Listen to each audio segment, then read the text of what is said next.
الفت شاہ مدینہ ہے، الفت شاہ مدینہ ہے متاع زندگی، یہ چراغ عشق ہے کوئی بجھا سکتا نہیں۔ الفت شاہ مدینہ ہے متاع زندگی، یہ چراغ عشق ہے کوئی بجھا سکتا نہیں۔ اور فانوس سے بن کر جس کی حفاظت ہوا کرے، ارے وہ شمع کیا بجھے جسے روشن خدا کرے۔ آج یہ بزم دستار فضیلت مولانا سرفراز مولانا سہیل کے سر پر سجی ہوئی، جنہوں نے مسلسل اس مدرسہ جامعہ فاروقیہ میں اپنے اساتذہ سے تعلیم حاصل کیا۔ آج ان کے اساتذہ پوری مکمل طور سے ان کو تعلیم سے واقف کرا کر ان کے سر پہ دستار باندھ کر اس بات کا قوم کو پیغام دیتے ہیں کہ جس طریقے سے ہم نے دین کا کام کیا ہے، اب یہ بچے اسی طریقے سے دین کا کام کریں گے۔ سر پہ دستار باندھی گئی ہے، یہ دستار نہیں ہے بلکہ قوم مسلم کی ایک ذمہ داری ہے کہ آج سے آپ عام لوگوں میں شمار نہیں کیے جائیں گے، بلکہ پوری دنیا کے اندر نائب رسول کے نام سے جانے جائیں گے۔ اور حدیث رسول یہی تو بتاتی ہے کہ ان کا چہرہ دیکھنا بھی عبادت ہے، ان کے پاس بیٹھنا بھی عبادت ہے، ان سے گفتگو کرنا بھی عبادت ہے۔ آج ان کے سروں پر ان کے اساتذہ نے دستار باندھی، آپ لوگوں نے پورے جوش و خروش کے ساتھ ان کی بزم دستار فضیلت میں ان کا ساتھ دیا اور ان کے حوصلے اور ہمت کو، جذبے کو قائم رکھا اور اس بات کا سبق دیا ہے کہ آپ ہمت کرتے رہیے، ہم آپ کے ساتھ اپنے قدم سے قدم ملا کر چلنے کو تیار ہیں۔ ہمیں بات یاد آ گئی اس موقع پر کہ دستار فضیلت جو اس مولانا کی شکل میں ان کے سروں پر سجی ہے، اس دستار کی صرف فضیلت سمجھو کہ خواجہ نظام الدین اولیاء محبوب الہی رحمۃ اللہ تعالی اپنے استاذ کی بارگاہ میں اسی درس تدریس کے مدرسے میں علماء کا مولویات کی پڑھائی پڑھ رہے تھے۔ استاد گرامی نے قدوری شریف پڑھانا شروع کیا تھا کہ دل میں خیال آیا کہ نظام اب قدوری بہت اچھی پڑھنے لگے ہو، ہمارا دل کرتا ہے کہ اب تمہارے سر پہ دستار باندھ دی جائے۔ نظام الدین اولیاء کی عمر اس وقت تواریخ کے اندر آتی ہے کہ 9 سال کی تھی۔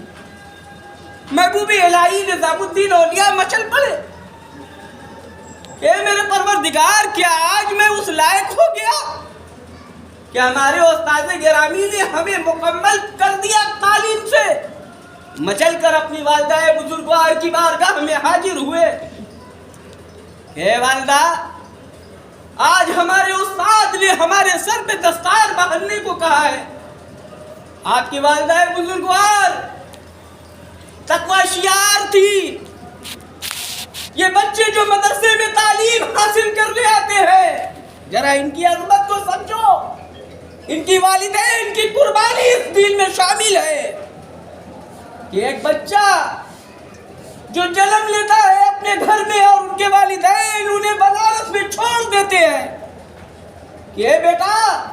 میری عزت اور لاج تمہارے ہاتھ میں ہے کہ ہم نے تمہیں تعلیم حاصل کرنے کے لیے اللہ کے سپرد بھیج دیا ہے، اب تم تعلیم حاصل کر کے واپس لوٹنا۔ خواجہ نظام الدین اولیاء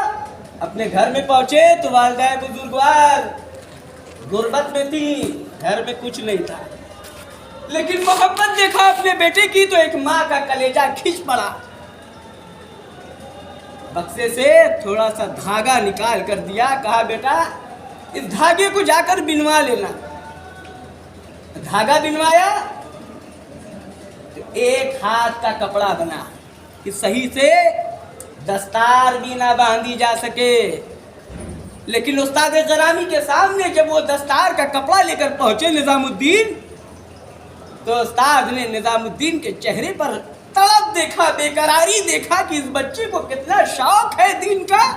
تو اس کپڑے کو اپنی آنکھوں سے اور ہونٹ سے لگا لیا اور کہا کہ بیٹا دستار کا انتظام ہو گیا، اب دستار باندھنے والے کو بھی بلا لاؤ کہ تمہیں کوئی دستار باندھ دے اور تمہارے حق میں دعا فرما دے۔ نظام الدین کہتے ہیں حضور آپ نے ہمیں پڑھایا ہے، دستار آپ ہمارے سر پہ رکھے اور آپ باندھے، تو استاد کہتا ہے بیٹا پڑھانے کا کام میرا ہے، میں نے پڑھا دیا، اب منزل اور مقام دلانے کا کام کسی اور کا ہے، تم اس کا بندوبست کر کے لاؤ۔ کہا فلاں بستی میں چلے جاؤ، وہاں ایک مجذوب بیٹھے انہیں بلا لاؤ، انہی سے ہم تمہاری دستار بنواتے ہیں۔ کہا حضور آپ نے ہمیں پڑھایا دستار باندھنے کے لیے مجذوب؟ کہا بیٹا میں حدیث و قرآن کا جاننے والا ہوں، لیکن وہ مجذوب جو درخت کے نیچے بیٹھا ہے وہ اللہ سے باتیں کرتا ہے، انہیں بلا کر لاؤ۔ جب وہ بزرگ خواجہ نظام الدین اولیاء کی بارگاہ میں کے ساتھ ان کے استاد گرامی کے مدرسے میں حاضر ہوئے تو اس کے استاد گرامی نے کہا کہ حضور ہم نے اس بچے کو بڑی محنت مشقت کے ساتھ اس بچے کو تعلیم دیا ہے، آپ اس بچے کے سر پر دستار باندھ کر اس کی زندگی کو سنوار دیں۔ تاریخ شاہد ہے کہ صرف اس بزرگ نے ایک کپڑا لیا اور نظام الدین کے سر پہ باندھا دستار، اور رب کی بارگاہ میں دعا کیا ہے میرے پروردگار اس بچے نے پوری محبت کے ساتھ تیرے دین میں خدمت پیش کی ہے، اے پروردگار تو اسے قبول فرما دے، اسے درجہ عطا فرما دے۔ تاریخ شاہد ہے کہ ابھی بزرگ نے ان کے سر پہ دستار باندھی اور دعا مانگا ہے، ادھر نظام الدین محبوب الہی بن کے نظر آئے۔ سبحان اللہ، سبحان اللہ۔ دستار کی اہمیت کو کم مت سمجھو۔ آج سے مولانا سرفراز اب وہ مولانا سرفراز نہیں رہے، بلکہ ان کے سر پر ایک ذمہ داری رکھ دی گئی ہے، دین کی ذمہ داری۔ اب اپنی زبان پر تمہیں لگام بھی لگانا پڑے گا، اپنی قلم پر لگام لگانا پڑے گا، کوئی ایسا چیز نہ لکھنا کبھی کہ تمہیں رسوا ہونا پڑے۔ اپنی نگاہوں پر ایسی حیا پیدا کرنا ہوگا کہیں ایسا نہ ہو کہ اس نگاہ سے کچھ ایسی دیکھ لو کہ تم پہ انگلی اٹھ جائے، کیونکہ اب تمہارا تعلق خاص عام نہیں بلکہ خاص ہو گیا ہے، تمہارا شمار نائب رسول میں ہو گیا ہے، کیونکہ اللہ تبارک و تعالیٰ نے تمہیں دین کے لیے چنا ہے اور آج تمہارے سروں پہ دستار بندی ہے۔ میں بہت بہت شکر گزار ہوں ان کے والد بزرگوار شرافت علی صاحب، جنہوں نے ان کی پوری محبت کے ساتھ جن کی کفالت میں یہ پلے بڑھے، والد نے والدہ نے